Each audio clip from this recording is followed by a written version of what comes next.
Всем привет! После ухода известных автомобильных брендов из страны прошло немало времени. Рынок частично адаптировался, тенденции стали более или менее понятны, а мы больше не ждем каких-то сюрпризов в виде внезапных возвращений знакомых нам машин. Что бы к нам не привезли или не собрали на производственных площадках в России, это будет очередной дорогой автомобиль, ценник на который превысит его реальную адекватную стоимость. И все то, что имеется на авторынке сейчас, можно выделить всего в несколько категорий. Первая из них – всевозможные китайские авто, от обилия названия которых, честно говоря, рябит в глазах. Стартовый ценник уже по классике стремится в космос. Среди них можно выделить всего пару-тройку брендов, заслуживающих внимания, да и то лишь за их относительно низкие цены. Вторая категория – автомобили по параллельному импорту. Тут также особо не разгуляешься. По большому счету, это марки и модели известных нам брендов, только созданных для внутреннего рынка Китая.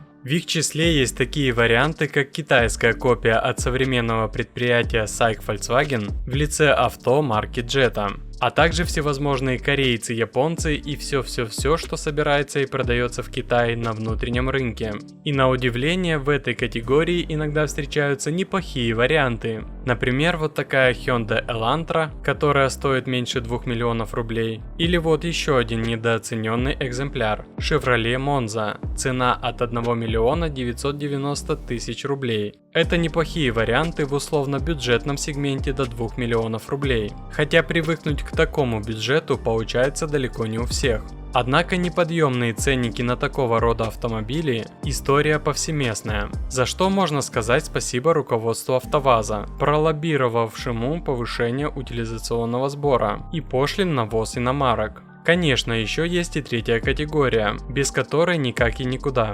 Отечественные автомобили в большинстве своем представлены именно продукцией АвтоВАЗа. Автогигант в последнее время будто бы с полной силой взялся за дело и продолжает клепать новинку за новинкой, самая ожидаемая из которых семейство Lada Искра. Уже известно, что новая Lada Искра будет гораздо лучше и дороже нынешней Гранты, ведь построена на платформе Весты, а еще Искра будет дешевле Lada Весты и получит такой же автомат, который на самом деле вариатор, который начали ставить на Весту. Но если вдаваться в подробности, то какой толк в создании уменьшенной Весты, если технически нет никаких изменений, не говоря уже о прорывах и достижениях. Самое обидное, что при таком вот фактически техническом застое ценники неумолимо ползут вверх, избавлять темпы роста не собираются. Но есть в этом списке бюджетников своеобразная темная лошадка, которая во все ранее описанные категории не входит. Приехавшие в Россию машины под брендом Iran Khodro просто сломали рынок сразу по нескольким причинам. Автомобили обладают всеми теми нужными характеристиками, которые предъявляют отечественные автолюбители к машинам из такого сегмента. В техническом плане у них есть классический автомат, довольно простые и неприхотливые моторы. Тележка от Peugeot, пускай и старая, но совсем неплохая. Минимально необходимый набор опций. Да, внешне и по салону машины оказались далеко не самыми современными, но хуже от этого не стало. Велюровый салон, электрорегулировки сидений на модели Dana, где еще есть что-то подобное в таком бюджете? И да, самая главная цена. Машины на удивление получились дешевле отечественной Весты. Это уже с учетом того, что на машины были оплачены всевозможные сборы и пошлины. Естественно, это вызвало неподдельный интерес к данным автомобилям, тем более, что саманты из середины нулевых до сих пор без проблем ездят по нашим дорогам.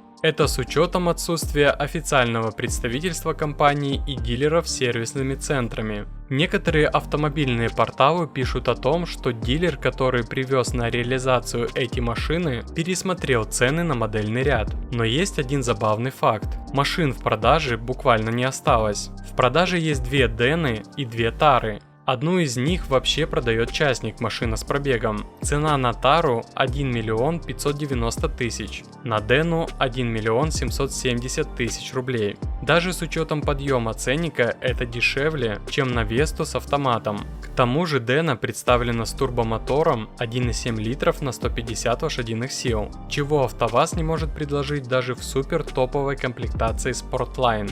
На деле же практически все те же иранские авто, что привезли в продажу, успешно распроданы. Народ понял, что лучше варианта просто не найти. Но вот новых поставок Iran Khodro не ожидается, как и долгожданных Саипа, про которые нам говорили не первый год. И судя по всему, этому препятствует какая-то третья сторона. Ведь иранцы не прочь продавать в России свои автомобили. Дилеры с радостью будут их реализовывать. Не исключено, что такая вот ценовая политика с более доступными ценами, чем на отечественные автомобили, мешает как раз российскому автогиганту. Возможно, в Россию эти иранские машины попросту больше не пускают из-за интересов все того же АвтоВАЗа. Кому нужны такие конкуренты, у которых и машины довольно неплохие, и технически они идеально подходят под запросы покупателя, да еще и цена доступная. Всем известно предложение отечественных автолюбителей закрыть напрочь завод, а руководству найти сидячие должности. Но, по-моему, нужно отдать АвтоВАЗ в аренду иранцам лет на 5. У них есть колоссальный опыт в условиях тотальных санкций и запретов со стороны других государств самостоятельно, независимо от кого-либо, производить на более чем 90% локальные автомобили.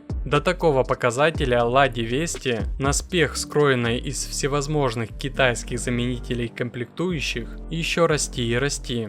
Интересно узнать, из чего завод планирует собирать Ладу Искру, где таких комплектующих должно быть ничуть не меньше. Но пока наш автопром упорно продолжает делать вид, что все идет по плану, продолжая тратить огромные деньги, по итогу не выдавая ни денег, ни машин. Возможно, прозвучит пессимистично, но автопром в нашей стране вряд ли когда-то станет локомотивом экономики. У нас получается делать шикарные танки, самолеты, ракеты и много чего еще, чего не могут делать другие страны. Быть может, и свой автопром стоит развивать. Автопроизводителей во всем мире пруд-пруди. В одном только Китае их целая куча. Любого размера, формата под запрос каждого. А возможно, стоит закрыть АвтоВАЗ? Тогда не придется тратить на поддержание дееспособности предприятия, которое внутри своей страны выпускает автомобили не лучше и не дешевле, чем это могут делать зарубежные автобренды. А как считаете вы, дадут ли иранцам привезти еще бюджетных машин? Пишите в комментариях.